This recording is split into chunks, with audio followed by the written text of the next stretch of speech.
Okay, एक चीज़ बोलूँ हाँ। मैं, थोड़ा प्रोड्यूसर साहब को बोल रहा हूँ, अगली बार मैन ऑफ द मैच की जगह प्लेयर ऑफ द मैच लिखा करें, तकलीफ हो जाएगी किसी दिन वरना। आज का जिस तरीके का माहौल है वो, क्योंकि वो देखिए, आप कोई भी अब बैट्समैन नहीं बोलता है, बैटर बोलते हैं। जबकि बैटर तो खैर, हम तो जब बड़े होते थे बैटर कुछ और ही समझते थे हम, लेकिन थोड़ा सा इस चीज़ का थोड़ा सा ध्यान रख के अपने को रखना है। Player of the match, man of the match अपने नहीं। बैटर से तो चीले बनते थे। हाँ। ठीक है। लेकिन देखिए, आज का पूरा मूड कैप्चर करने के लिए हर्षदा और लक्ष्मण भी आपको आपकी स्क्रीन पे नजर आएंगे। भाई कहां का नजर थी बाजारों की? संडे शाम को दिल्ली में वो ओथ टेकिंग सेरेमनी पर क्या निकल के आया है, और जहां जहां बाजार की नजर है उस पर लक्ष्मण से अपफ्रंट बातचीत। दूसरा इंपॉर्टेंट, अब धीरे धीरे करके हम ग्लोबल क्यूज को भी तवज्जो देना शुरू करेंगे। पिछला हफ्ता तो खैर हमारे डोमेस्टिक संकेत इतने थे कि ग्लोबल का कौन सर दर्द लेता, लेकिन हर्षद से जानेंगे किस तरह के ग्लोबल समीकरण अब सामने खड़े हैं। ध्यान रखिएगा, 2 दिन बाद एफओएमसी के यूएस की फेड मीट का आउटकम आना है वेडनेसडे शाम को, तो इंपॉर्टेंट हफ्ता अभी भी हमारे सामने खड़ा हुआ है। पर लक्ष्मण के पास जाऊं उससे पहले आज सुबह एक प्लेट दिखा रहा था मैं मॉर्निंग कॉल में, किस तरह की वॉलेटिलिटी से हम जूझे हैं। 4 साल बाद शायद इस तरह का निफ्टी में उठा पटक का माहौल जो आपने दिखाया था मंडे और ट्यूसडे की कहानी, उस बीच 2000 पॉइंट का रेंज था इस हफ्ते का। मई 2020 के बाद सबसे तगड़ी रेंज, सबसे बड़ी रेंज, सबसे बड़ा दायरा। ऐसे में सबके जहन में एक सवाल है, वो जो मंगलवार को तगड़ी पिटाई झेली थी, वो तो बच गए थे। सुमित का अपने सर्किट फिल्टर लिंक कर लिया तो बाजार को समझ में आया ना कहां जा रहे हैं हम लोग, सुधरना शुरू हो गए थे मोटा मोटी। क्योंकि आपने कई बार पिछले हफ्ते भी कहा था, वो तगड़ी जब इवेंट वाले दिन जब बॉटम बनता है तो हार्ड बॉटम टाइप। ऐसे में ये मान के चलूं worst is behind us, Nifty ने वाकई एक बॉटम फॉर्म कर लिया, इलेक्शन वर्डिक्ट वाला आपको अब वो सरदर्द खत्म। और मई 2020 और इस बार में क्या सिमिलैरिटी है, वहाँ भी एक इवेंट था, वो कोविड का इवेंट था, लॉकडाउन वाला इवेंट था। Yes. और लॉकडाउन वाले दिन मार्केट ने बॉटम बनाया था।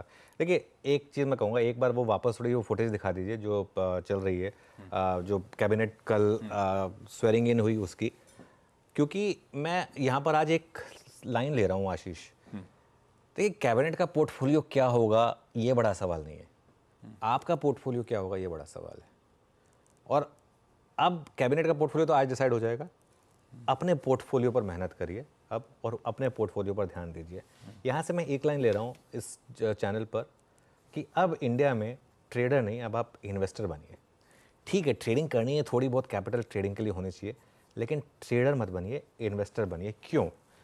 क्योंकि पिछले हफ्ते, अगर आपने पिछले हफ्ते बस इन्वेस्ट किया होता और कुछ नहीं करते, बैठे रहते वो 2 दिन की वॉलेटिलिटी में, तो आपको ना तो कोई वो उस दिन की टेंशन होती, ना आपको टाइमिंग करने की ज़रूरत पड़ती कि मैं इस लेवल पे लूँगा उस लेवल पे लूँगा, ठीक है ना।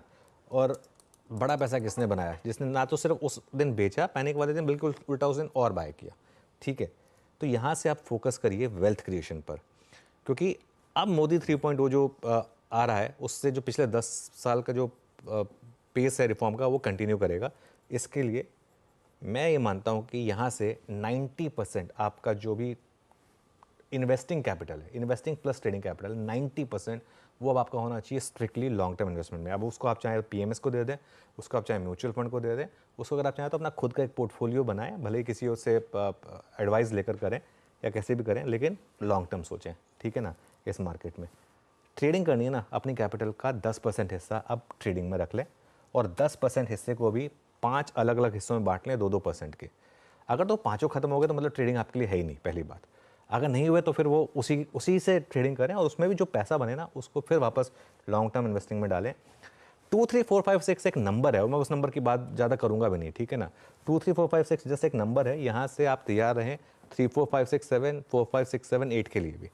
ये मार्केट अब उस तरीके की वेल्थ क्रिएशन आपको करने वाला है जो 2003 से 7 वाला फेज था ना, ये मार्केट में एक्जैक्टली वही चल रहा है with slightly longer term horizon. सबसे ज़्यादा पैसा इक्विटीज में बनता है जब कोई भी देश डेवलपिंग कंट्री से डेवलप्ड कंट्री बनता है। और अगर आप ये मान के चल रहे हैं कि 2047 तक हम डेवलप्ड कंट्री बनने वाले हैं, जिसमें कोई शक होना नहीं चाहिए, तो इन दैट केस बड़ा पैसा फ्रंट लोडेड इक्विटीज़ में बनेगा पोर्टफोलियो इन्वेस्टर्स का।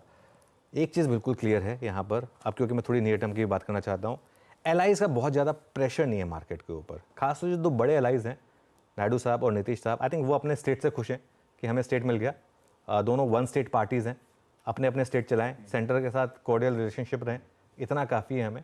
ऑब्वियसली कुछ एक मिनिमम प्रोग्राम होगा जिस पर दोनों को थोड़ा सा अग्री करना होगा, एक आध इश्यूज होंगे, इकोनॉमी से रिलेटेड वो ज़्यादा नहीं होंगे, ये क्लियर हो रहा है यहाँ पर। तो इसके लिए ये एक चीज़ क्लियर हो गई।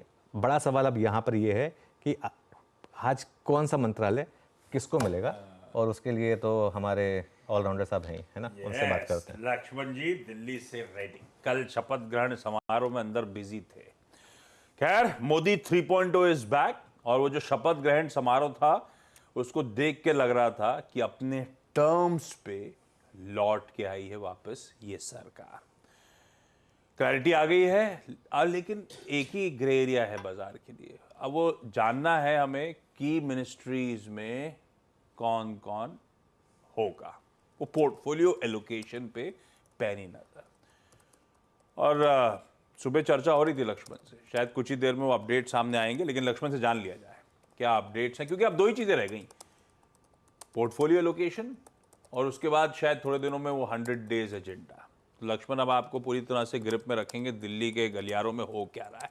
Lakshman, good morning. Portfolio allocation, अब वो कल स्वेरिंग इन सेरेमनी में हम लोग नोटिस कर रहे थे कि मोदी साहब के बगल में जो जो बैठे थे उसमें राजनाथ सिंह साहब, अमित शाह, नितिन गडकरी, शिवराज सिंह चौहान, नड्डा साहब, ये लार्जली सीक्वेंस थी।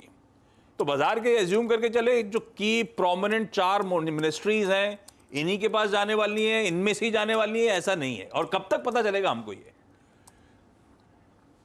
देखिए, ये सीक्वेंस जिस सीक्वेंस में बैठे थे वो दरअसल मंत्री के अपने व्यक्तिगत जो सीनियरिटी है उसके हिसाब से सीक्वेंस में बैठे गए थे। ये ज़रूरी बिल्कुल नहीं है कि मंत्रालय का बंटवारा भी उसी सीक्वेंस में हो। इसमें 2-3 बातें बिल्कुल साफ कर दूं जिन लोगों को पोर्टफोलियो पर नज़र है। पहली बात कि जो 4 महत्वपूर्ण मंत्रालय हैं, कैबिनेट कमेटी ऑन सिक्योरिटी, मैं शुरू से कहता आ रहा हूँ भाजपा इस 4 मंत्रालयों को छोड़ना नहीं चाहेगी, तो शायद इसमें कोई बाहरी आदमी यानी घटक दल का नेता ना दिखे। अब 4 अभी जो मंत्री हैं, निर्मला सीतारमण, अमित शाह, जयशंकर, राजनाथ सिंह, क्या इसमें बदलाव होगा? क्या इसमें बदलाव की संभावना भी मुझे थोड़ी सी कम दिख रही है, क्योंकि जो मोदी सरकार के कैबिनेट के स्वरूप को देखिए तो एक कंटिन्यूटी भी कहीं ना कहीं हमको दिख रही है, निरंतरता बनी हुई दिख रही है। तो सरकार ये नहीं चाहे कोई बड़ा बदलाव करे जो निवेशकों को या फिर आम लोगों को लगे कि पता नहीं मोदी 3.0 में क्या होने वाला है। तो एक कहीं ना कहीं एक निरंतरता बनाने की कोशिश यहाँ पे होगी। और तीसरी बात कि शिवराज सिंह चौहान ही एक ऐसे चेहरे हैं जो सबसे बड़े कद्दावर नेता के तौर पर उभर कर आए हैं नए चेहरों में, तो उनको एक महत्वपूर्ण मंत्रालय दिया जा सकता है, इसकी संभावना पूरी है। उनकी अपनी इच्छा जो है, जो मुझे संकेत मिल रहा है, वह है एग्रीकल्चर मिनिस्ट्री टाइप से कोई कृषि क्षेत्र से जुड़ा हुआ, रूरल एरिया से जुड़ा हुआ कोई मंत्रालय हमें मिल जाए। वो 4 टॉप के मंत्रालय में आएंगे, इसकी संभावना कम है। रही बात वित्त मंत्रालय की, वित्त मंत्रालय में 3 नाम अटकलों का बाजार गर्म है, अटकल ही बता रहा हूं। वित्त मंत्रालय में पीयूष गोयल का नाम लोग चर्चा कर रहे थे कल से, अश्विनी वैष्णव का नाम कल से चर्चा कर रहे थे। कुछ लोगों ने यहां तक कहा, एक आधा अखबारों ने लिखा भी कि अमित शाह बन सकते हैं वित्त मंत्री, निर्मला सीतारमण की छुट्टी हो सकती है। लेकिन कल ही मैंने सबसे पहले खबर बताई थी कि निर्मला सीतारमण को प्रधानमंत्री ने बुलाया शपथ ग्रहण के लिए और चाय पे बैठी भी थी और फ्रंट रो में बैठी थी। तो आप मान के चलिए निर्मला सीतारमण को भी एक महत्वपूर्ण पोर्टफोलियो मिलेगा। अगर वित्त मंत्रालय का पोर्टफोलियो ही उनको जारी रहने के लिए मिल जाए तो आपको आश्चर्य नहीं होना चाहिए। एक लास्ट लाइन बता दूं कि जो दर्शक पिछले 1-2 साल में जुड़े हैं सीएनबीसी आवाज से, उनको जानना जरूरी है कि पोर्टफोलियो बंटवारे को लेकर जब जब खबर आई है, सबसे पहले सीएनबीसी आवाज ने आपको खबर बताई थी। निर्मला सीतारमण वित्त मंत्री बनने वाली हैं, पहले टर्म में, दूसरे टर्म में, ये भी सबसे पहले सीएनबीसी आवाज ने बताई थी। तो शायद वही कोशिश इस बार भी रहेगी। भाई साहब, कुछ ही देर में वो अपडेट्स आपके सामने आते हुए नजर आएंगे। सारे मंत्रियों को आज ही अपना कार्यभार संभालना है। तो लॉग इन टाइम लक्ष्मण कह रहे थे 10 बजे, 9-10 बजे के आसपास, तो मार्केट खुलने से पहले शायद हो सकता है पॉसिबिलिटी लक्ष्मण अपने पास वो डिटेल आ चुकी होंगी अगले 1 घंटे। बिल्कुल, मुझे लगता है कि अगले आधे घंटे 45 मिनट 9 बजे तक मुझे लगता है कि पोर्टफोलियो का सार्वजनिक ऐलान यहाँ पे होता हुआ आप देख सकते हैं, ताकि 10 बजे तक जाकर सारे मंत्री अपने अपने मंत्रालय में कार्यभार ग्रहण करना शुरू कर दें। तो जो हमें संकेत मिल रहे हैं 8 से 9, तो अब 8:15 हो रहा है, तो अगले आधे घंटे 45 मिनट में शायद वो पोर्टफोलियो बंटवारे की लिस्ट आ जाए। आप रिफ्रेश करते रहिए अपना इनबॉक्स। लक्ष्मण बैठे हुए हैं, जैसे ही वो अपडेट्स आएंगे लक्ष्मण के पास अपन वापस चलेंगे। तो हो सकता है वो जो चारों प्रोमिनेंट मिनिस्ट्रीज हैं, होम, डिफेंस, फाइनेंस और एक्सटर्नल अफेयर्स, इनमें कोई छेड़छाड़, कोई बदलाव ना हो। और ये शायद लार्जली मोदी जी का स्टाइल ऑफ फंक्शनिंग, मेरे आदमी पे मैं फिर से बैट करूंगा, बदलाव दिखा के मैं दिखाना नहीं चाहता कि कोई वीक है। ये भी मेरे ख्याल से दिखाने की कोशिश भी होगी। नहीं नहीं, बिल्कुल होगी। और जैसे मैं कह रहा था कि देखिए, मार्केट के पॉइंट ऑफ व्यू से क्या इंपॉर्टेंट है, मार्केट के पॉइंट ऑफ व्यू से 2-3 चीज़ें इंपॉर्टेंट है। पिछले हफ्ते defence, railway, oil and gas, in stocks में थोड़ा प्रेशर क्यों था? क्योंकि ये था कि कहीं ये मिनिस्ट्रीज एलाइज को तो नहीं जा रही है। जैसे रेलवे मिनिस्ट्री को लेकर एक रिस्क लग रहा था कि क्या रेलवे मिनिस्ट्री जेडीयू को तो नहीं जा रही है। डिफेंस मिनिस्ट्री को लेकर रिस्क लग रहा था कि कहीं एक उनको तो नहीं जा रही है। अभी भी देखिए पोर्टफोलियो नहीं मिला है, लेकिन जिस तरीके से स्वेरिंग इन हुई है उसमें एक चीज़ तो मुझे लग रही है कि ये जो बड़े मंत्रालय हैं ये बीजेपी के पास रहने वाले हैं। जो स्टॉक मार्केट से सेंसिटिव मंत्रालय हैं और जो इकोनॉमी से सेंसिटिव मंत्रालय हैं वो रहने वाले हैं। एक बड़ा सवाल रहेगा कि फाइनेंस मिनिस्टर कौन बनने वाला है, वो पता चल जाएगा थोड़ी देर में। ज़्यादा उसमें कयास लगाने की क्या ज़रूरत है। लेकिन नेट ये जो चीज़ें हैं ये मार्केट के लिए पॉजिटिव हैं। बाकी क्या है ना, मैं बताऊं क्यों मार्केट थोड़ा सा अभी नर्वस है इस समय, गिफ्ट निफ्टी उतना क्यों नहीं चल रहा है। मार्केट की मेमोरी बहुत शार्प होती है। 2019 में जिस दिन कैबिनेट का मंत्रालय बंटने थे उस दिन एक बार के लिए निफ्टी इंटरडे में 500 पॉइंट गिर गया था। 500 या सॉरी बैंक निफ्टी 500 गिर गया था, निफ्टी 200-300 गिर गया था। तब मैं CNBC TV 18 में हुआ करता था और आवाज़ के लिए मैं तब शो किया करता था। तब मैं उस समय आवाज़ के शो में था और मुझे फिर भाग के CNBC TV 18 में जाना पड़ा था। मुझे याद है क्योंकि वो इंटरडे में बहुत वॉलेटिलिटी आई थी। तो मार्केट इसके लिए उससे थोड़ा सा एक ये है कि एक बार ये निकल जाए उसके बाद शायद मार्केट एक वन वे मूव लेगा। चलिए, बिल्कुल ठीक है, क्या अटकलें लगाना। बाजार खुलने से पहले होपफुली हमारे सामने नाम होंगे और शायद वो चारों इंपॉर्टेंट मिनिस्ट्रीज में कोई खास फेरबदल देखने को आपको ना मिले। वैसे मैं जो नाम ले रहा था सीक्वेंस में, मैं नड्डा साहब और शिवराज सिंह चौहान तक ही गया था, उनके बगल में ही निर्मला मैडम भी बैठी हुई थी वो शपथ ग्रहण समारोह। ये है दिल्ली के अपडेट्स। अब जान ले जाएं यूएस की कहानी।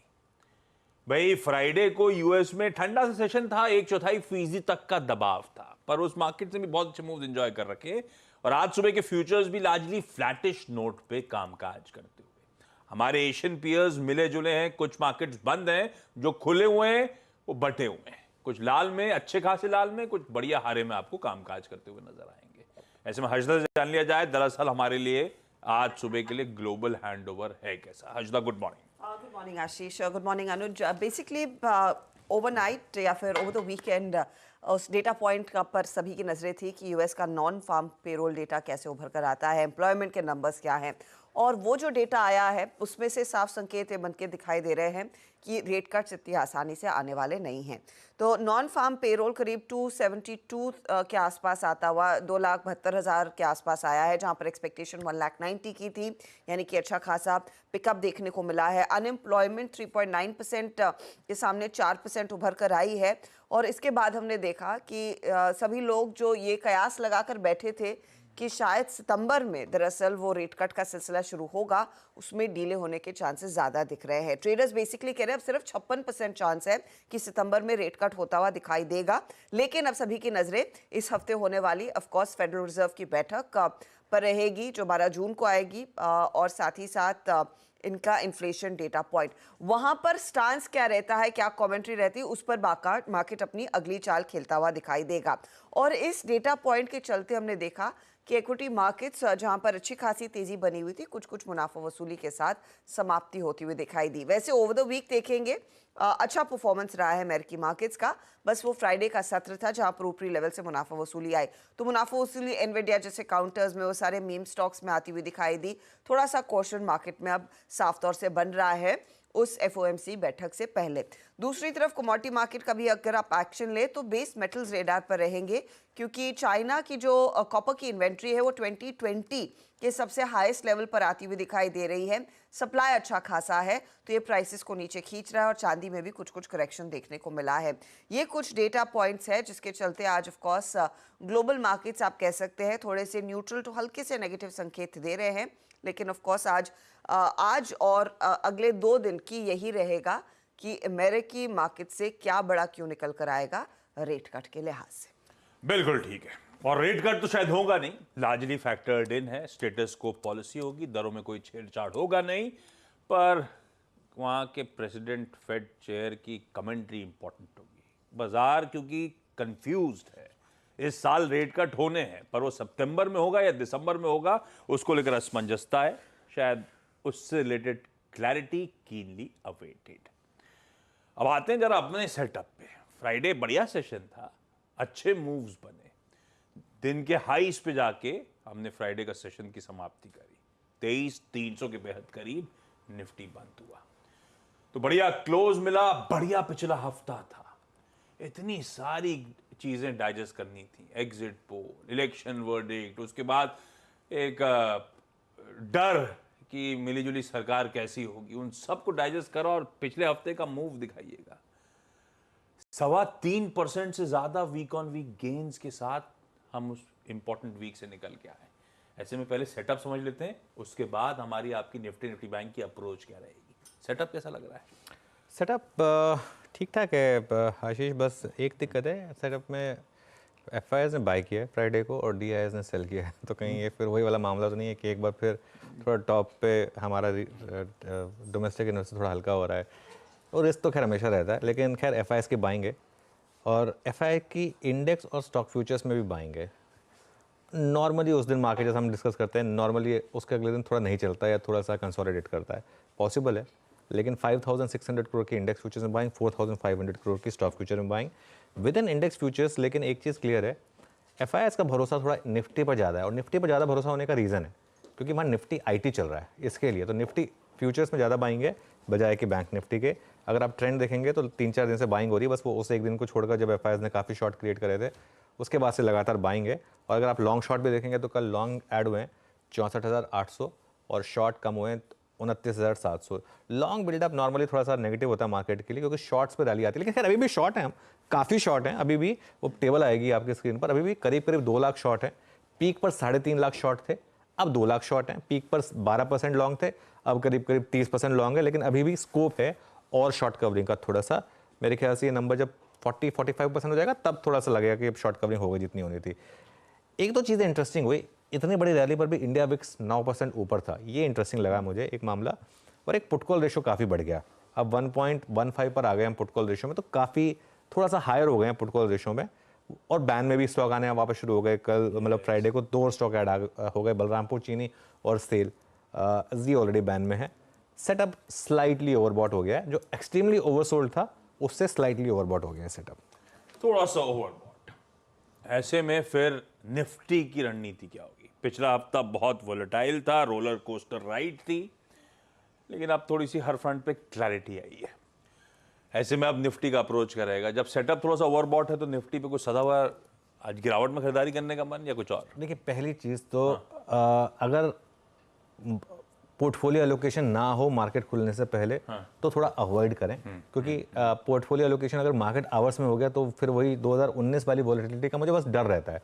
इसके लिए एक बार ये एलोकेशन आ जाए ना, ट्रेडिंग आप उसके बाद ही करिए, कि इन्वेस्टर तो कुछ फर्क नहीं पड़ता, ये तो हमको क्लियर हो गया है पिछले एक हफ्ते में। ट्रेडर है तो आपको इस चीज़ का ध्यान रखना है। सपोर्ट बता देता हूँ मैं, पहला सपोर्ट है 23,000 से 23,100 चार्ट के हिसाब से, और बड़ा सपोर्ट है आपका 22,800 से 22,900, वो फ्राइडे का लो और ऑप्शंस का जोन है।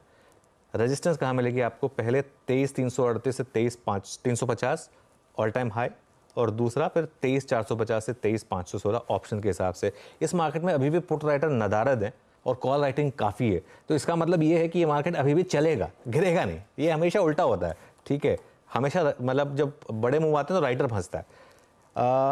पोजीशन खरीदनी कहाँ आपको? 23,150 से 23,250 का अगर जोन मिल जाए तो, और एड जोन होगा 23,050 से 23,150 का, और एक स्टॉप लॉस लगा दीजिए 22,900 का।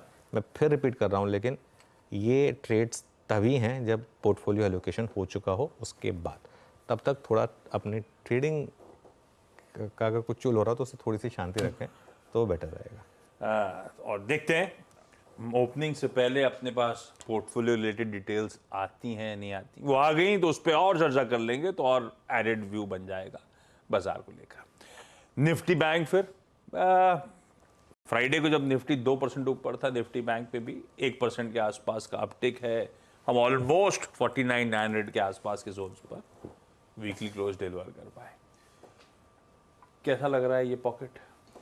देखिए निफ्टी आज बैंक, बैंकेक्स की एक्सपायरी है, ध्यान रखिए। हाँ आज बैंकेक्स एक्सपायरी, निफ्टी बैंक जो है आज बैंकेक्स, कल फिन निफ्टी, परसों निफ्टी बैंक। अच्छा एक और चीज़ बताऊँ मैं आपको, वैसे सिंस आपने बात कर दी है, बहुत जल्द बीएससी स्टॉक फ्यूचर्स की एक्सपायरी लेकर आ रहा है और बीएससी के इंडेक्स तो हिट हो गए, बैंकेक्स और स्टॉक, वही प्रोडक्ट्स जो एनएससी में है उन्हीं की एक्सपायरी होगी। एक इंटरेस्टिंग चीज़ लेकिन बीएससी करने वाला है, एनएससी की लास्ट थर्सडे को एक्सपायरी होती है, बीएससी की एक्सपायरी सेकंड थर्सडे को हुआ करेगी। बहुत अच्छी चीज़ हो जाएगी इंडियन ट्रेडर्स के लिए। क्यों? स्प्रेड मिलने को मिल जाएगा। आप कई बार क्या होता है, आप एक व्यू लेना चाहते हैं कि मैं मंथ एंड का कुछ और व्यू है लेकिन उससे पहले शायद थोड़ी करेक्शन आ सकती है, तो आप मंथ एंड की कॉल लेके फोर्टनाइट की कॉल बेचकर, और वो मार्जिन बेनिफिट भी मिलेगा, क्रॉस प्लेटफॉर्म मार्जिन बेनिफिट मिलेगा। इस पर मैं बाद में अलग से डिटेल में डिस्कशन करूंगा सिंस आपने पॉइंट रेज किया था। लेकिन बैंक निफ्टी पर जो रणनीति है अभी भी अपने हाई से 1300 पॉइंट दूर है बैंक निफ्टी, और इस गैप को मुझे लग रहा है इस हफ्ते हम शायद फिल कर दें। पिछली बार भी यही हुआ था, एक डिफरेंशियल था उसको बैंक निफ्टी ने फिल किया था। सपोर्ट कहाँ पर है? 49,450 टू 49,550 चार्ट के हिसाब से, और बड़ा सपोर्ट है 49,000 टू 49,100 फ्राइडे का लो। देखिए नंबर्स बड़े हैं बैंक निफ्टी में लेकिन कुछ कर नहीं सकते, ये मार्केट इसी तरीके से मूव कर रहा है। रेजिस्टेंस 50,400 टू 50,500 ऑप्शन जोन, और फिर उसके बाद ऑल टाइम हाई आपका 51,000 टू 51,150, आई थिंक 51,133 है exact all time high. Buy zone कहाँ पर है? 49,500 टू 49,600, और एड जोन है 49,300 टू 49,400, और एक स्टॉप लॉस है 49,050 का। थोड़ा डीप है लेकिन वो करना पड़ेगा आपको। पोजीशन साइज स्मॉल रखिए भले ही अगर आप कंपल्सिव ट्रेडर हैं तो, क्योंकि स्टॉप लॉस आपको डीप रखना पड़ेगा। ओके, ये हो गई निफ्टी बैंक की आज मंडे की स्ट्रैटेजी।